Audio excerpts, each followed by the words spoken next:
Ito ay rated SPG. Striktong patnubay at gabay ng magulang ang kailangan. Maaaring may masiselang tema, lengguwahe, karahasan, sexual, horror o droga na hindi angkop sa mga bata.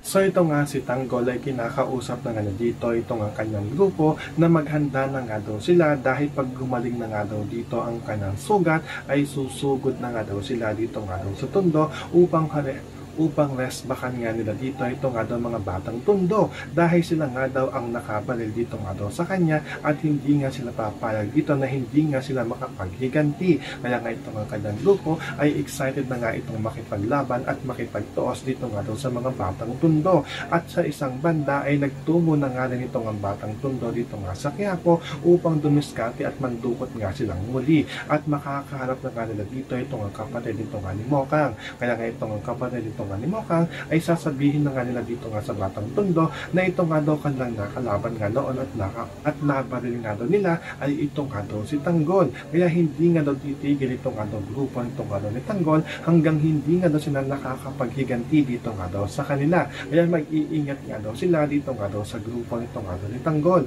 Pero ito nga batang Tondo ay nakahanda nga daw sila at wala nga daw silang inuurungan. So makakaabangan nga natin dito ang paghahanda nito nga ni Tanggol at ang kanyang grupo upang singilin nga dito itong mga batang Tondo. Yan ang ating mga pakakatukan at pakakaabangan dito nga lang sa FPJ's Batang Quiapo.